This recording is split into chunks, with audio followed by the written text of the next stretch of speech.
Well, we're here at the Y and we are sat with tonight's host, Elis James. How goes the hosting duties? It was a lot of fun. Actually, there was a twat in the very first minute, but I dealt with that. Yeah, I saw. I just told him to fuck off, and then he sort of became quiet, and then it was fine. Yeah, you dealt with it quite swiftly, nip it in the bud. I walked on stage and he booed. I don't know what his problem was. Well, maybe you saw it before, because the last time we were in Leicester was... Well, I mean, I would hope that. That's not the case. I hope he didn't see me the last time in Leicester and thought, right, I hate him so much, I'm going to keep an eye out for his gigs and then boo him the next time he's performing in Leicester. Was it 2 years ago you were last performing in Leicester?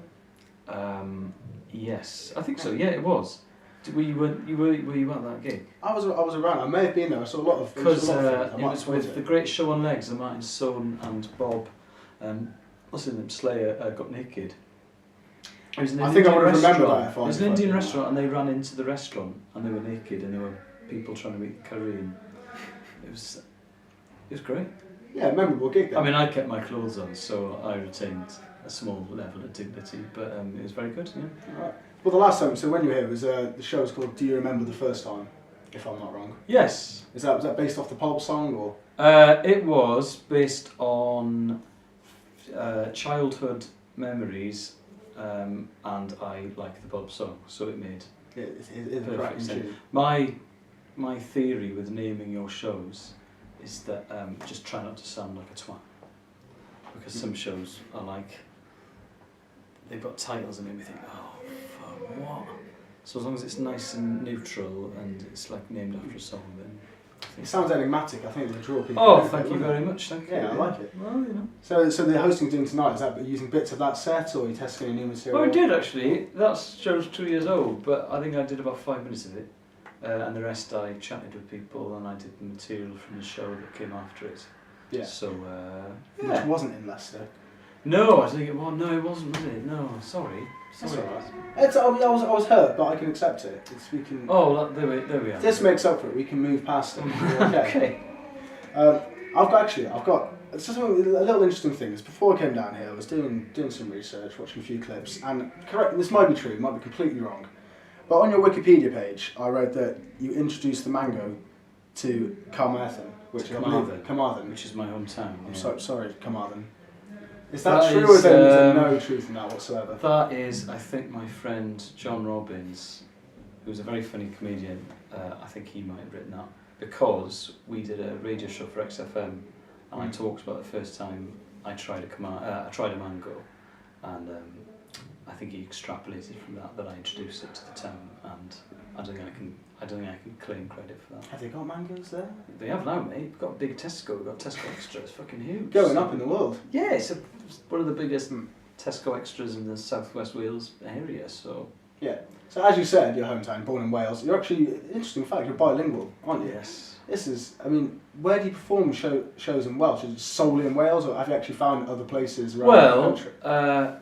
I've never performed in Welsh outside of Wales, although Patagonia in South America, there's a lot of Welsh speakers there.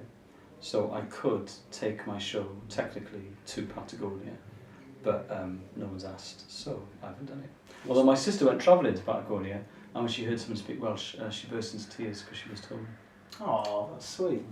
What's the best joke? What's the best Welsh joke you've got? I don't mean to point, that's very impatient. Well, I mean, you wouldn't understand it, would you? Yeah, try me. I'm but it's a different language. I'm a very cultured man. You How much know. Welsh can you speak? Wow. You're backing yourself into a very odd corner here. I can communicate with art. I mean, if I can tell by the punchline, I can tell where it is. Beth yw cacen mwy caled y byd? Mike Tyson. That is hilarious. That is possibly. Do you want to explain that? That is Mike Tyson is self-explanatory. To be honest, I mean, getting himself into that scrape. It's a play on words in that. Beth yw cacen mwy caled y byd? What's the hardest cake in the world? Cake, yeah, exactly. And then the Welsh word for cake is Tyson. Taste, yeah, exactly. Which stands very similar to Tyson's. It was a brilliant joke. One of the best I've heard of the festival. I didn't write it though, so I can't claim credit for it, unfortunately. But it's a good one. Isn't it? Yeah, it's crap. I thought I was having stitches first time. Brilliant. Right, so you performed in. I'll get this right. Chris Corcoran, yes. This one in the committee meeting, which it did very well. Got a pilot on BBC Three. Yeah. And you managed to get Colin Baker. Yes. Doctor Who comment. How did you manage to pull him in? I think we sold it to him. We said we'd like to interview someone who my character would remember, because my character plays. I play a character much older than I am. The caretaker. The caretaker. He's going to be like anywhere between 70 and 1,000, and we explained the show to him, and he was like, yeah, and he was lovely, and he came down and he sent us a card actually. He was like, really? Best of luck with it. It was a really good show. But he was lovely. I don't remember him as Doctor Who. I'm a bit too young, but I'd seen him on telly. And, I've seen him as Doctor Who, and he's always very angry. I'll be quite intimidated to talk to him. Yeah, but he's quite a big guy as well. Because on Doctor Who he looks like quite a small, diminutive person, but no, he's quite a big guy when you meet him in the flesh. He's 70 as well. Is he? Yeah. Oh, he's getting on a bit. He's getting on a bit, but yeah, it was a lot of fun. I mean, you guys still in touch, or? Not in touch. No, I mean, Christmas cards. We didn't send Christmas cards. That's not true. Who's your favourite Doctor Who then? I would say. You can say Sylvester McCoy. Sylvester. Okay, that's a good choice. Sylvester. Are you a Doctor Who fan? I'm a massive Doctor Who fan. Oh, but I grew up with Christopher Eccleston, David Tennant. I would say McCoy, Davison, Baker, Pertwee. Which Baker? Tom. Okay. Colin, Eccleston, Tennant, and then the rest is I'm not that bothered. Peter Capaldi, the new Doctor Who. I've not seen it yet. Well, I mean, it's not out yet, but no, I'm excited. I am, because he's incredible in the thick of it. I know. I was kind of hoping for him to, Matt Smith disappeared, Peter Capaldi to pop up, and then just a torrent of abuse. I just hope that, I mean, I hope they make it an 18 and he swears at Daleks and all that sort of stuff. That would be brilliant. I've got so many images in my head of just Dark and Tucker swearing. He looks like Daleks. quite a hard bloke as well. He looks perpetually angry, but apparently he's lovely. Yeah, I've heard this, but he looks like he could sort of headbutt you and smear your face, your nose across the rest. Despite being a diminutive old man. Yeah. Sort of. Right, anyway, I think we got a bit sidetracked here. Sorry. Your comedy. It's the first time you've been in Leicester for 2 years now. When are you going to come back? I don't know. No immediate plans then? Well, as a stand-up, you gig up and down the country and all the time, so I would imagine I'll be in Leicester fairly soon. Are you touring a show now? No, I'm in a sitcom and we start filming on Monday. What's that? But I'm not allowed to mention it. So I've been told not to mention it on Twitter and Facebook because they haven't got a name yet, so they're going to do a big press release. But it means I'm taking time out from stand-up for a while to film that. Is that going to take up the rest of the year then? No, we're doing a month, and then we're doing another month in the summer. And we're doing it in 2 separate bits, and it's going to go out after August at some point, but they don't know when. So it's going to be on BBC Three. So we'll keep an eye for that. Whatever it's called. Whatever it's called. This goes out. Well, the writers keep arguing about what it should be called. So it's. What do you think should be called? Like the name will never get put through. If you had to. Mike Tyson.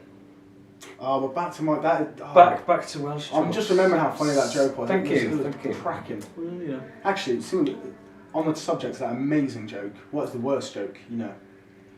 The worst joke I know.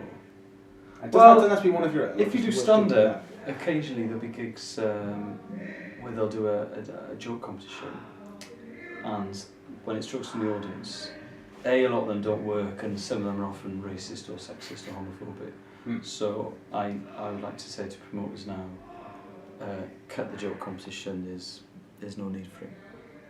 So yeah, I don't want to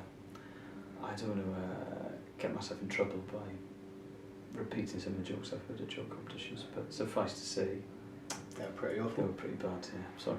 That's alright, no worries. Well, Tom Stade shouting in the background. You've got to get back and host pretty soon. Yes. So, best luck with the sitcom. Thank you. Hope to see you soon. Cheers. Thank you. Thank you very much. It's alright.